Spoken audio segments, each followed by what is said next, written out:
ಎಲ್ರಿಗೂ ನಮಸ್ಕಾರ. ಪ್ರೇಮಾನು TV Kannada YouTube ಚಾನಲ್ಗೆ ನಿಮ್ಮೆಲ್ರಿಗೂ ಕೂಡ ಸ್ವಾಗತ. ಸ್ನೇಹಿತರೆ, ನಾನು ಮಧ್ಯಾಹ್ನ ಒಂದು ವಿಡಿಯೋನ ಅಪ್ಲೋಡ್ ಮಾಡಿದ್ದೆ.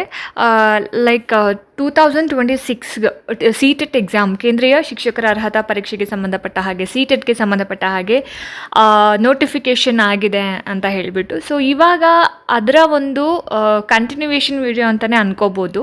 ಬಿಕಾಸ್ ಇದು ಒಂದು ಬುಲೆಟಿನನ್ನು ಬಿಟ್ಟಿರೋ ಅಂಥದ್ದವರು ಅಫಿಷಿಯಲ್ ವೆಬ್ಸೈಟಿಂದ. ಸೊ ಈ PDF ನಿಮಗೆ ಬೇಕು, ನಿಮ್ಗೆ ಏನಾದರೂ ಕನ್ಫ್ಯೂಷನ್ ಇತ್ತು, ಪದೇ ಪದೇ ಓದ್ಕೊಳ್ಬೇಕು, ನೋಡ್ಕೋಬೇಕು ಅಂತಂದರೆ ಇದರ ಒಂದು ಲಿಂಕನ್ನು ನಾನು ಡಿಸ್ಕ್ರಿಪ್ಷನಲ್ಲಿ ಮೆನ್ಷನ್ ಮಾಡಿರ್ತೀನಿ. ಓಕೆನಾ? ಸೊ ನೀವು ಡೌನ್ಲೋಡ್ ಮಾಡ್ಕೋಬೋದು. ಆ್ಯಂಡ್ ಬೆಳಗ್ಗೆ ನಾನು ಏನು ಹೇಳಿದ್ದೆ ಅಂತಂದರೆ, ನೀವಿಲ್ಲಿ ನೋಡ್ತಾ ಇರ್ಬೋದು. So duration of online application ಅಂದರೆ ಸಿ-ಟೆಟ್ ಎಕ್ಸಾಮ್ಗೆ ಆನ್ಲೈನಲ್ಲಿ ಅಪ್ಲಿಕೇಶನ್ ಹಾಕೋದಕ್ಕೆ ಸ್ಟಾರ್ಟಿಂಗ್ ಡೇಟ್ ಯಾವಾಗ ಅಂತ.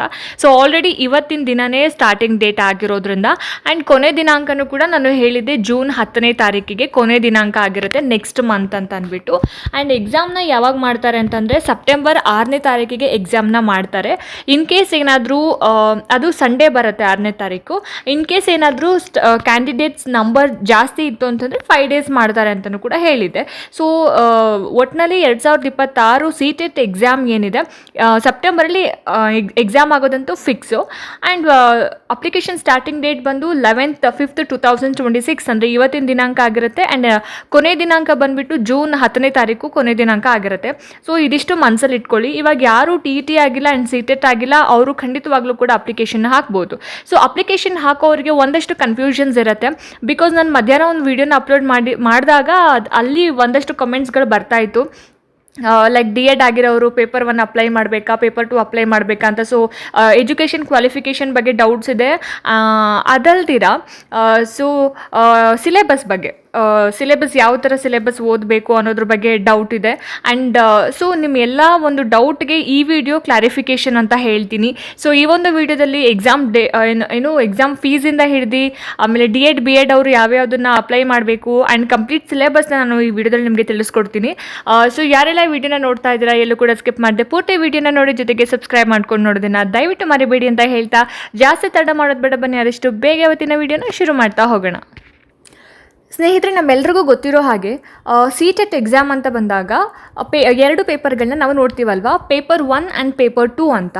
ಸೊ ಇಲ್ಲಿ ಫಸ್ಟಿಗೆ ಪೇಪರ್ 1 ಆ್ಯಂಡ್ ಪೇಪರ್ 2 ಕ್ಯಾಂಡಿಡೇಟ್ಸು ಯಾವಾಗ ಎಕ್ಸಾಮ್ನ ಅಟೆಂಡ್ ಮಾಡಬೇಕು ಅಂತ ಹೇಳ್ಬಿಟ್ಟು ಇಲ್ಲಿ ಕೊಟ್ಟಿದ್ದಾರೆ. ಓಕೆ, ಸೊ ಇದು ಬಂದುಬಿಟ್ಟು 6ನೇ ತಾರೀಕು ಅಂದರೆ ಸೆಪ್ಟೆಂಬರ್ 6ನೇ ತಾರೀಕಂದು ನೀವು ಏನು ಎಕ್ಸಾಮ್ನ ಬರೀತೀರಾ. ಪೇಪರ್ 2 ಬಂದುಬಿಟ್ಟು ಮಾರ್ನಿಂಗ್ ಸೆಷನ್ ಇರುತ್ತೆ ಆಯಿತಾ. ನೀವು ಬೆಳಗ್ಗೆ ನೀವು ಎಕ್ಸಾಮ್ನ ಬರೆಯೋಕ್ಕೆ ಅವಕಾಶ ಇರುತ್ತೆ.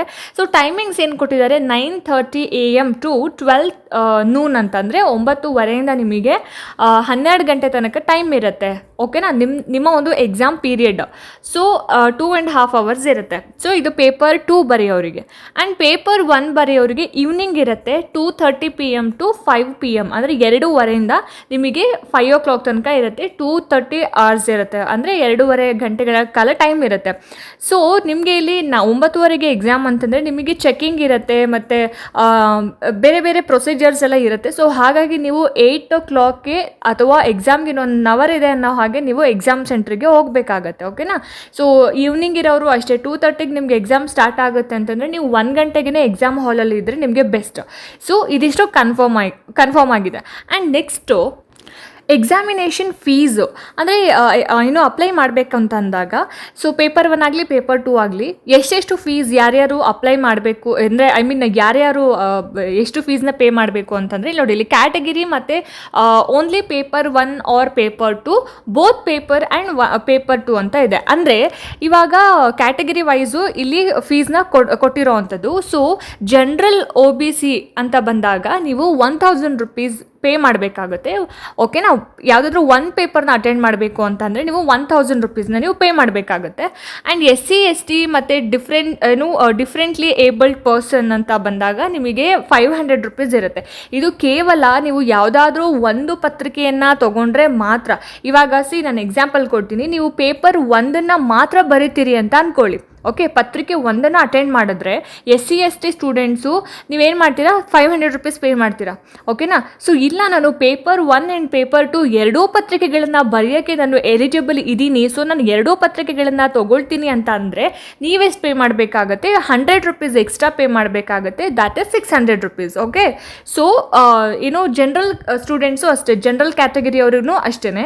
ಸೊ ನಾನು ಪೇಪರ್ 1 ಆ್ಯಂಡ್ ಪೇಪರ್ 2 ಎರಡೂ ಬರಿತೀನಿ ಅಂತಂದರೆ 1200 ರೂಪೀಸ್ನ ನೀವು ಪೇ ಮಾಡಬೇಕಾಗತ್ತೆ. ಅಥವಾ ಬರೀ ಒಂದೇ ಪತ್ರಿಕೆ ಬರಿತೀನಿ ಅಂತ ಅಂದರೆ ನೀವು 1000 ರೂಪೀಸ್ ಪೇ ಮಾಡಬೇಕಾಗತ್ತೆ. ಸೊ ಜಾಸ್ತಿ ಏನೂ ಡಿಫ್ರೆನ್ಸ್ ಇಲ್ಲ, ಜಸ್ಟ್ 200 ರೂಪೀಸ್ ಆ್ಯಂಡ್ 100 ರೂಪೀಸ್ ಅಷ್ಟೇ ಡಿಫ್ರೆನ್ಸ್ ಇರುತ್ತೆ. ಸೊ ಇದು ಬಂದುಬಿಟ್ಟು ಫೀಸ್ ಏನೇನಿದೆ ಅಂತಕ್ಕಂಥದ್ದು. ನೆಕ್ಸ್ಟು ಪಠ್ಯಕ್ರಮ ಅಂತ ಬಂದಾಗ ಅಥವಾ BEd ಆ್ಯಂಡ್ DEd ತುಂಬ ಕನ್ಫ್ಯೂಷನ್ ಮಾಡ್ಕೊಂಡಿರ್ತೀರ ನೀವು, BEdನವರು ಮತ್ತು DEdನವರು. ಸೊ ಇಲ್ಲಿ ಕ್ಲಿಯರ್ ಆಗಿ ಏನಪ್ಪ ಅಂತಂದರೆ DEd ಮಾಡಿದವರಿಗೆ 1 to 5th ತನಕ ಬರೆಯೋಕ್ಕೆ ಅವಕಾಶ ಇದೆ. ಓಕೆ. ಸೊ BEd ಮಾಡಿದವರಿಗೆ ಪೇಪರ್ 1 ಬರೆಯೋಕ್ಕೆ ಇಲ್ಲ ಅವಕಾಶ ಇಲ್ಲ, ಜಸ್ಟ್ ಪೇಪರ್ 2 ಬರೆಯೋಕ್ಕೆ ಮಾತ್ರ ಅವಕಾಶ ಇರುತ್ತೆ. ಸೊ ಅದನ್ನು ನೀವು ಕ್ಲಿಯರಾಗಿ ಅರ್ಥ ಮಾಡ್ಕೋಬೇಕು. ಸೊ ಇವಾಗ ನಮ್ಮ ಒಂದು ಸ್ಟೇಟಲ್ಲಿ ಏನು TET ಎಕ್ಸಾಮ್ ಆಯಿತು, ಕರ್ನಾಟಕದಲ್ಲಿ ಟೀಚರ್ಸ್ ಎಲಿಜಿಬಿಲಿಟಿ ಟೆಸ್ಟ್ ಆಯಿತು, ಅದರಲ್ಲೂ ಕೂಡ ಹಾಗೆ ಮಾಡಿದಾರಲ್ವ. ಸೊ BEd ಅಂತ ಬಂದಾಗ ನಮಗೆ ಓನ್ಲಿ ಪೇಪರ್ 2 ಬರೆಯೋಕ್ಕೆ ಮಾತ್ರ ಎಲಿಜಿಬಿಲಿಟಿ ಇರೋ ಅಂಥದ್ದು. ನೀವು BA-BEd ಮಾಡಿ, BSc BEd ಮಾಡಿ ಅಥವಾ BCom BEd ಮಾಡಿದರೂ ಕೂಡ ಪೇಪರ್ 2 ಅಷ್ಟೇ ಬರೆಯೋಕ್ಕೆ ಅವಕಾಶ ಇರೋದು. ಸೊ ಇಲ್ಲಿನೂ ಕೂಡ ಹಾಗೆ ಇದೆ.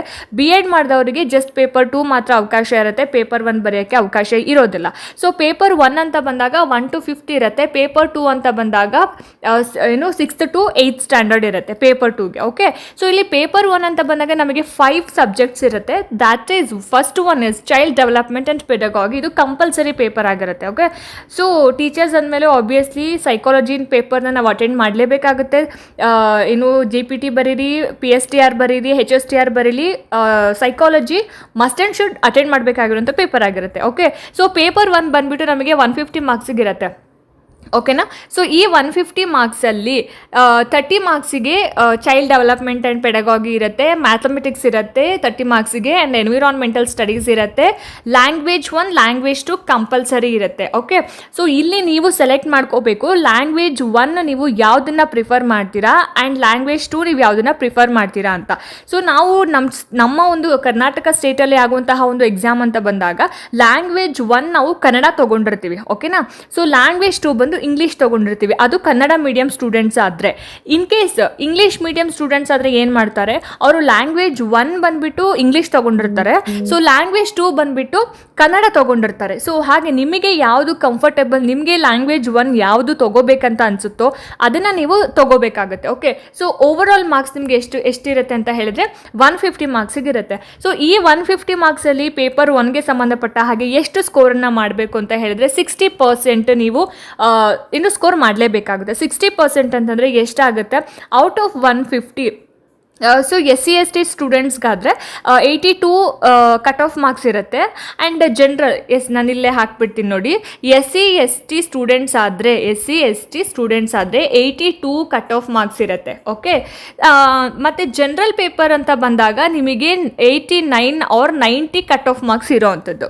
ಸೊ ಔಟ್ ಆಫ್ 150ಗೆ ಇದು ಜಸ್ಟ್ ಎಲಿಜಿಬಿಲಿಟಿ. ಬಟ್ ಇವಾಗ ಯಾರು ಎಲಿಜಿಬಿಲಿಟಿ ನೋಡಲ್ಲ, ಯಾರು ಹೈಯೆಸ್ಟ್ ಸ್ಕೋರ್ ಮಾಡಿರ್ತಾರೆ ಅವರಿಗೆ ಅವಕಾಶ ಇರುತ್ತೆ. ಸೊ ಇವಾಗ ಬೇರೆ ಬ್ಯಾಕಪ್ ಸ್ಕೋರ್ ರಿಮೂವ್ ಮಾಡಿರೋದ್ರಿಂದ ಸೊ ಮೇನ್ ಫೋಕಸ್ ನಾವು TET ಆ್ಯಂಡ್ CET ಮೇಲೆ ಮಾಡೋದ್ರಿಂದ ಸೊ ಎಲ್ಲ ಸ್ಟೂಡೆಂಟ್ಸು ಕ್ಲಿಯರ್ ಆಗಿದ್ರು ಕೂಡ ಕೆಲವರು ಮೋರ್ ಮಾರ್ಕ್ಸ್ನ ಸ್ಕೋರ್ ಮಾಡಬೇಕು ಅಂತ ಅಂದ್ಬಿಟ್ಟು ಮತ್ತೆ CTET ಆರ್ TET ಎಕ್ಸಾಮ್ನ ಅಟೆಂಡ್ ಮಾಡೋದನ್ನು ಕೂಡ ನಾವು ನೋಡಿದ್ದೀವಿ. ಫೈನ್. ಸೊ ಇದಿಷ್ಟು ಆಯಿತು. ಆ್ಯಂಡ್ ಇಲ್ಲಿ ನಿಮಗೆ ನಾನು ಆಗಲೇ ಹೇಳ್ದಂಗೆ ಇದು ಕಂಪ್ಲೀಟಾಗಿ ಇಂಗ್ಲೀಷಲ್ಲೇ ಇರುತ್ತೆ, ಕನ್ನಡದಲ್ಲಿ ಇರೋದಿಲ್ಲ. ಓಕೆ.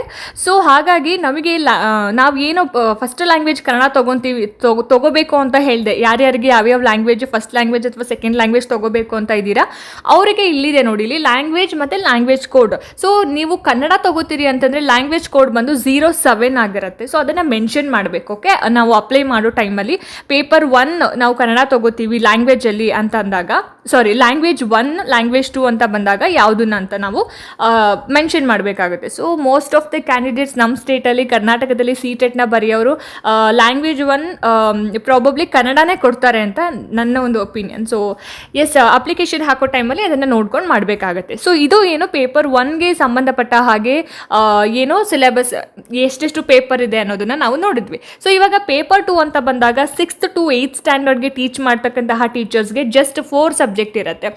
ಇದು ಕೂಡ 150 ಮಾರ್ಕ್ಸಿಗಿರುತ್ತೆ, MCQs ಆಗಿರುತ್ತೆ.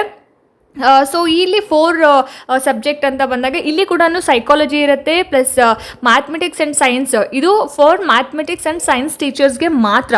ಓಕೆ, ಸೊ ಸೋಷಿಯಲ್ ಸ್ಟಡೀಸ್ಗೆ ಬೇರೆ ಇರುತ್ತೆ.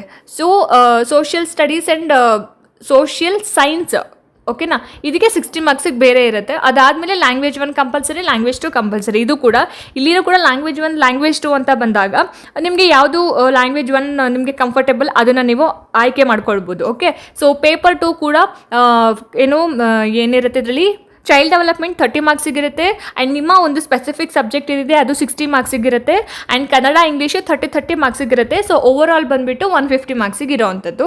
ಸೊ ಇಲ್ಲಿನೂ ಕೂಡ ಸಬ್ಜೆಕ್ಟ್ ಕೋಡ್ನ ಕೊಟ್ಟಿದ್ದಾರೆ. ನೀವು ಯಾವ ಒಂದು ಲ್ಯಾಂಗ್ವೇಜ್ನ ತೊಗೊಳ್ತೀರಾ, ಲ್ಯಾಂಗ್ವೇಜ್ 1 ಲ್ಯಾಂಗ್ವೇಜ್ 2 ಅದನ್ನು ಮೆನ್ಷನ್ ಮಾಡಬೇಕು, ಕೋಡನ್ನು ಮೆನ್ಷನ್ ಮಾಡಬೇಕು. ಸೊ ಆವಾಗ ನಿಮ್ಮ ಒಂದು ಬುಕ್ಲೆಟಲ್ಲಿ ನೀವು ಏನು ಬರೀತೀರಾ, ಯಾವ ಲ್ಯಾಂಗ್ವೇಜ್ನ ಪ್ರಿಫರ್ ಮಾಡಿರ್ತೀರ ಆ ಒಂದು ಬುಕ್ಲೆಟ್ ನಿಮಗೆ ಸಿಗ್ತಾ ಹೋಗುತ್ತೆ. ಸೊ ಇದಿಷ್ಟು ಸಿಲೆಬಸ್ ಆಯಿತು. ಆ್ಯಂಡ್ ಎಕ್ಸಾಮ್ ಫೀಸ್ ಆಯಿತು. ಮತ್ತು D.Ed ಮತ್ತು B.Edನವ್ರಿಗೆ ಒಂದು ಕನ್ಫ್ಯೂಷನ್ ಏನಿತ್ತು ಅದು ಕ್ಲಿಯರ್ ಆಯಿತು ಅಂತ ಅಂದ್ಕೊಳ್ತೀನಿ. ಆ್ಯಂಡ್ ತುಂಬ ಜನ ನಾನು D.Ed ಅಥವಾ B.Ed ಫಸ್ಟ್ ಇಯರ್ ಮಾಡ್ತಿದ್ದೀನಿ ಅಥವಾ ಫಸ್ಟ್ ಸೆಮಿಸ್ಟರ್ ಇದ್ದೀನಿ, ಇವಾಗ ಜಾಯ್ನ್ ಆಗಿದ್ದೀನಿ ಅಂತ ಕೇಳ್ತೀರಾ. ಸೊ ಜಾಯ್ನ್ ಆಗಿರೋರು ಕೂಡ ಬರಿಬಾರ್ದು ಅಂತ ಇಲ್ಲ, ಅವರಿಗೂ ಕೂಡ ಅವಕಾಶ ಇದೆ ಬರೆಯೋದಕ್ಕೆ. CTET ಎಕ್ಸಾಮ್ನ ಬರಿಬಹುದು. ಇವಾಗ ಜಾಯ್ನ್ ಆಗಿರೋರು ಅಥವಾ ಫಸ್ಟ್ ಸೆಮಿಸ್ಟರಲ್ಲಿ ಇರೋರು, ಫಸ್ಟ್ ಇಯರ್ನಲ್ಲಿ ಇರೋರು ಕೂಡ ನೀವು CTET ಎಕ್ಸಾಮ್ಗೆ ಅಪ್ಲೈ ಮಾಡೋದಕ್ಕೆ ಎಲಿಜಿಬಿಲಿಟಿ ಇರ್ತೀರ. ಓಕೆ, ಸೊ ಇದಕ್ಕೂ ಮೀರಿ ನಿಮಗೆ ಇದಕ್ಕೆ ಸಂಬಂಧಪಟ್ಟ ಹಾಗೆ ಬೇರೆ ಏನೇ ಡೌಟ್ಸ್ ಇದ್ರೂ ಕೂಡ ನನಗೆ ಕಾಮೆಂಟ್ ಸೆಕ್ಷನಲ್ಲಿ ತಿಳಿಸಿ. ಆ್ಯಂಡ್ ಟೆಕ್ಸ್ಟ್ ಬುಕ್ಸ್ಗಳು ಏನೇನು ಓದಬೇಕು, ಬುಕ್ಸ್ಗಳು ಏನೇನು ಓದಬೇಕು ಅನ್ನೋದನ್ನು ನಾನು ನೆಕ್ಸ್ಟ್ ವೀಡಿಯೋದಲ್ಲಿ ನಾನು ಅಪ್ಲೋಡ್ ಮಾಡ್ತಾ ಹೋಗ್ತೀನಿ. ಹೋಪ್ ಈ ವಿಡಿಯೋ ನಿಮ್ಗೆ ಇಷ್ಟ ಆಯಿತು, ಅನುಕೂಲ ಆಯಿತು ಅಂತ ಭಾವಿಸ್ತೀನಿ. ಇಷ್ಟ ಆಯಿತು ಅಂತಂದರೆ ದಯವಿಟ್ಟು ಲೈಕ್ ಮಾಡಿ, ಶೇರ್ ಮಾಡಿ, ಹಾಗೆ ನಿಮ್ಮ ಅನಿಸಿಕೆ ಅಭಿಪ್ರಾಯಗಳು ಏನೇ ಇದ್ರೂ ಕೂಡ ನನಗೆ ಕಾಮೆಂಟ್ ಸೆಕ್ಷನಲ್ಲಿ ತಿಳಿಸಿ ಅಂತ ಹೇಳ್ತಾ, ಇದೇ ರೀತಿ ಹೆಚ್ಚಿನ ವೀಡಿಯೋಸ್ಗಳಿಗೋಸ್ಕರ ನಿರಂತರವಾಗಿ ನನ್ನ ಚಾನಲ್ನ ನೋಡ್ತಾ ಇರಿ. ಮುಂದಿನ ವೀಡಿಯೋಸ್ಗಳಲ್ಲಿ ನಾನು ನಿಮಗೆ ಸಿಗ್ತೀನಿ. ಅಲ್ಲಿ ತನಕ ಎಲ್ರಿಗೂ ನಮಸ್ಕಾರ.